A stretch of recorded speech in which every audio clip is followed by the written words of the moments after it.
All right, let's dive right into this explainer and kick off your exciting journey into Class 11 psychology. Our source material actually quotes Norman Cousins, who called the growth of the human mind the highest adventure on Earth.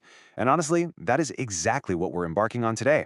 We're going to completely deconstruct what you think you know about the human mind and behavior.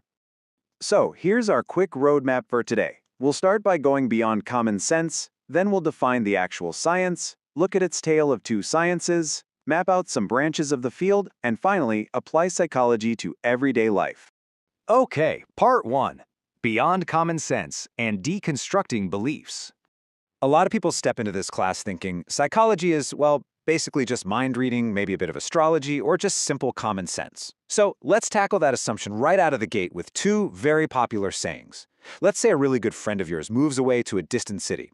Now, one common sense theory says out of sight, out of mind, basically meaning you'll just forget about them.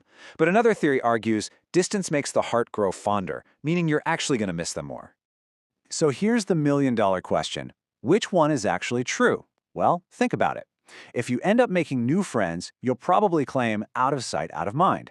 But if you don't, you'll say distance makes the heart grow fonder. You see the trick here? Common sense relies heavily on hindsight to explain things only after the behavior has already happened. Psychology, on the other hand, it looks for patterns of behavior that can actually be predicted, not just explained away after the fact.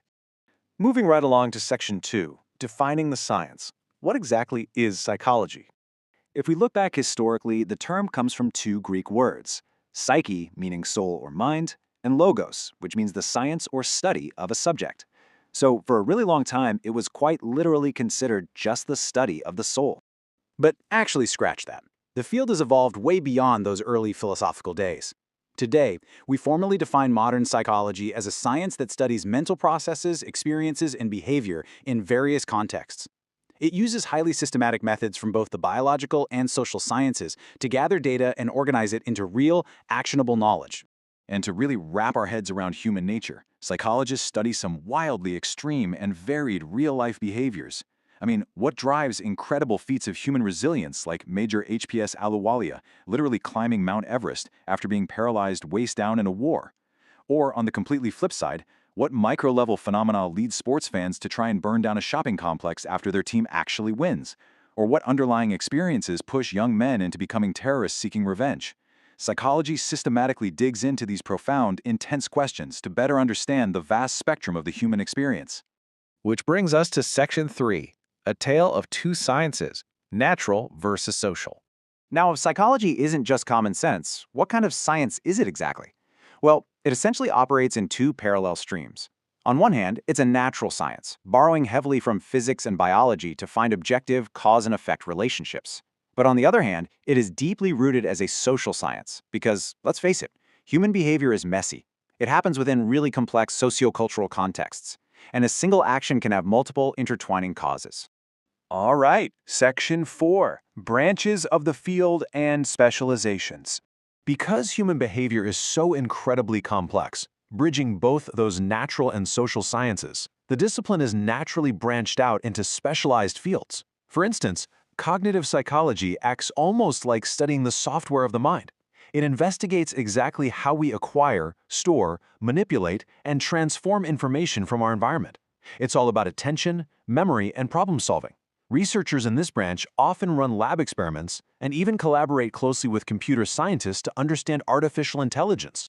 Then we have educational psychology, which is absolutely relevant to you right now. It studies how people of all ages learn, and it helps develop much better instructional methods and materials for school environments. It's literally the science of making learning more effective, more engaging, and way more accessible for everyone. And as a relatively new but rapidly growing field globally, we've got sports psychology.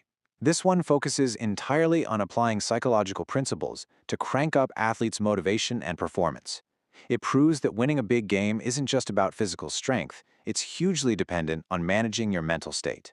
Finally, Section 5, Psychology in Everyday Life and Finding Practical Solutions. Let's bring all these big, lofty theoretical concepts directly down into your everyday world. Psychology isn't just dry textbook theory or abstract lab experiments. It offers real, tangible solutions to some deeply personal and familial challenges. Whether it's a daughter having to navigate life with an alcoholic parent, a mother trying her best to help a problem child, or a family just trying to resolve a total lack of communication, psychology provides practical tools to help navigate these really tough situations.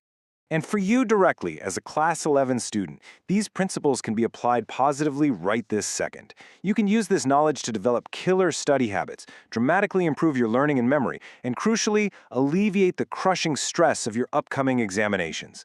Think of it as a toolkit to prevent you from engaging in defensive behaviors or running yourself down, ultimately helping you achieve a balanced, super positive understanding of exactly who you are. So, as we wrap up today's explainer, I want to leave you with this question to really ponder. What is one personal habit you want to change right now using your brand new psychological toolkit? As you kick off this academic adventure, keep an open mind, constantly look for ways to improve yourself, and remember, psychology is ultimately about understanding human nature to promote human well-being. Thanks so much for learning with me today.